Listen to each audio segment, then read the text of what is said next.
was a dream. Now that sounds rather strange, but it was.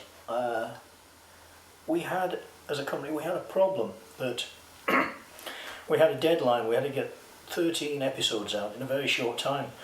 About 6 months, I think.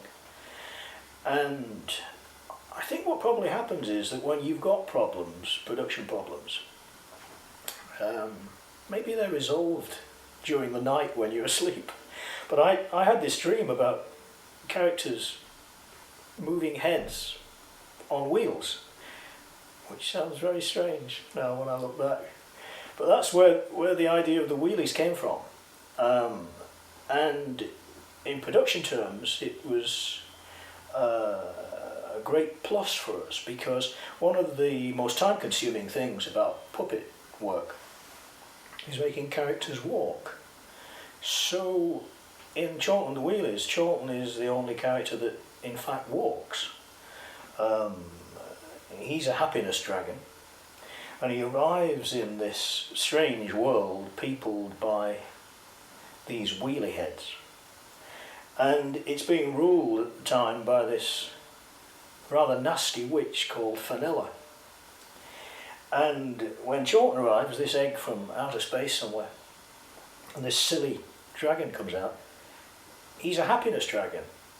And whenever he's around, her nastiness just doesn't work.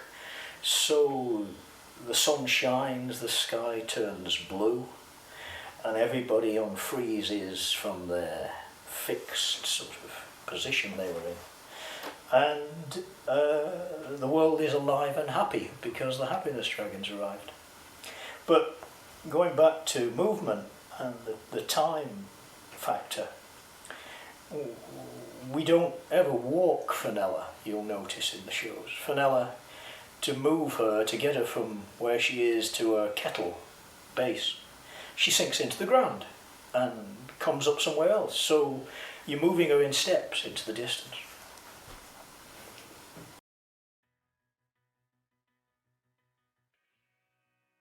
I think that a concept with good and evil is always a good story base.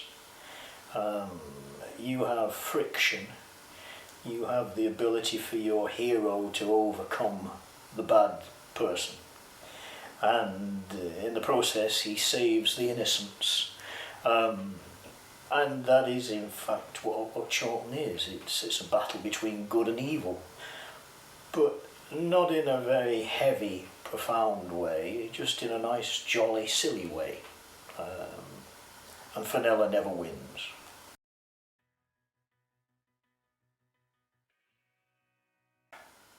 When you create a world like Chorlton the Wheelies, there are an awful lot of basic oddities already there, and it gives your designers, your writers, things to build on.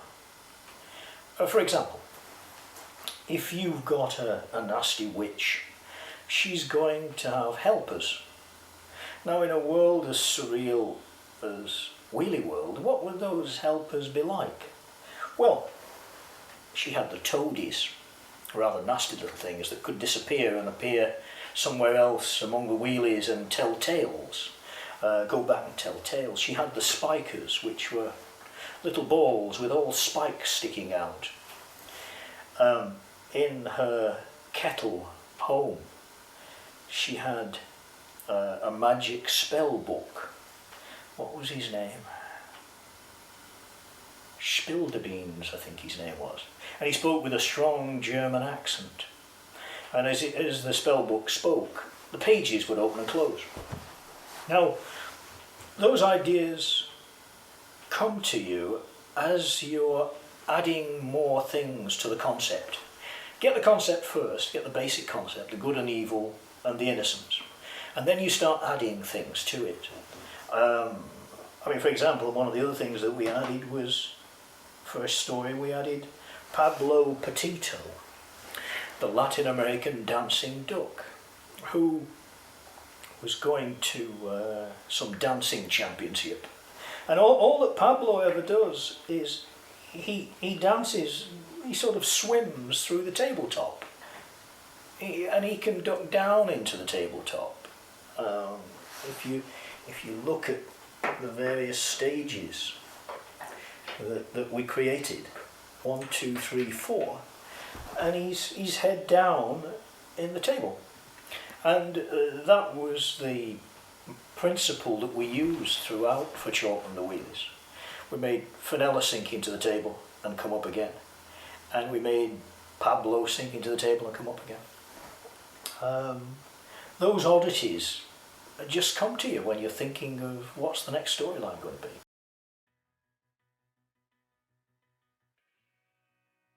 Oh, no, convincing the team isn't difficult.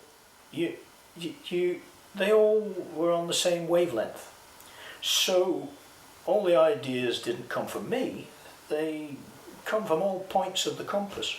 When you get a design team working on a project, all right, I dreamt the first weird idea, but then it becomes an amalgam of so many different people's ideas. I think the spell book, Fenella's spell book, I think that was Brian Truman came up with that. I don't know, I think I came up with Pablo. So everyone was on the same wavelength. Convincing people of things, of the way to go, was never difficult, no. We were all excited about it and all wanted to contribute.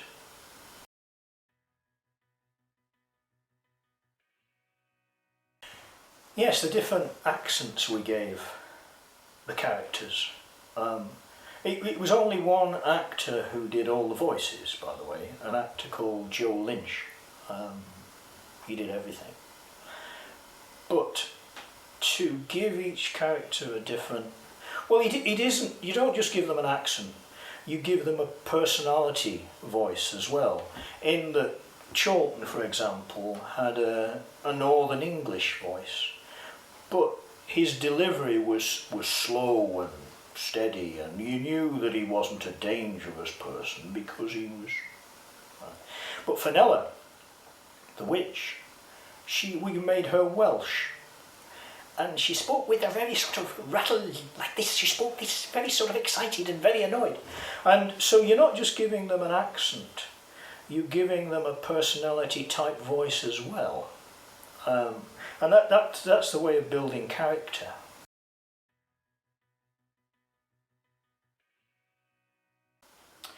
He was a puzzle to all of us, Clifford. We just had the idea that if she did have a child, he would be so enormous that you would only ever see one leg. And that's all we ever gave him. We had this big polystyrene leg inside a miner's boot, I think, that we sprayed orange, I think. And the voice would come from way up there. But he only had the one, well, he must have had two somewhere, but in our show, you only ever saw Clifford's one leg. And I think he was rather a nice giant, really. But I've no idea who his father was. Must have been a brave chap.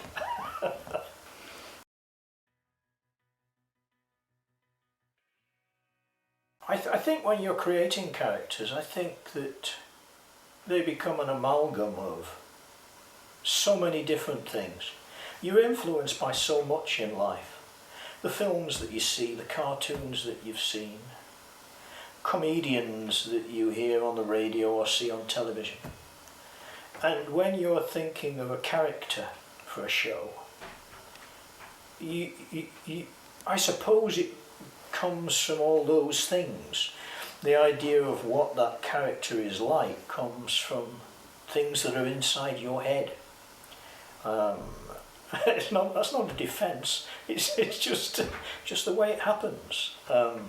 You don't think of any one person. You try and create a character that's right for the show.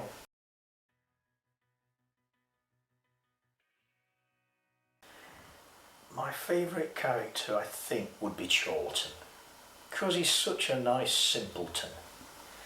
Um, he's this. You could make a friend of him. He would never. He would never annoy you. He'd never upset you. He might do silly things, sure, but he would never do anything underhand. And he always laughs a lot. I like people who laugh a lot.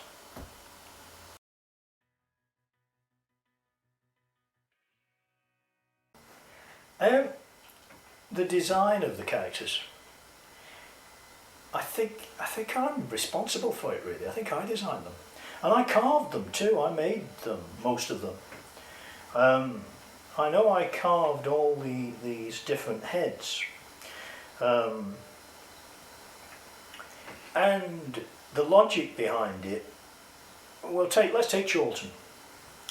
He's a happiness dragon, so you wouldn't put a face on the character that is lean and angular like a dragon, because that's a little bit frightening. If you're drawing a villain, you would draw an elongated face, perhaps with high cheekbones and a chin. So a round face with big eyes is pleasanter, it's jollier. And everything about Chorlton, if you like, is jolly. He's got this silly coloured hat, coloured bands on. He's got these silly ears. He's got little stubby hands and stubby feet. There's nothing dangerous about him. He could perhaps fall on you, but he couldn't hurt you. But Fenella, the design of Fenella, is the opposite. You wanted something that looks a little bit menacing. So to give her a large nose and a big chin, and give her slanting eyes, yellow eyes, and green skin, is a bit more menacing. But it's not out and out menacing. It's still within the design concept of the show. It is still boldly designed. And it's the same with all of them.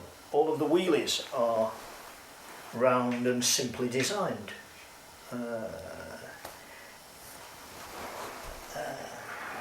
That was the king. And they're simple shapes. So that's the reason for the design of Chorlton and the Wheelies.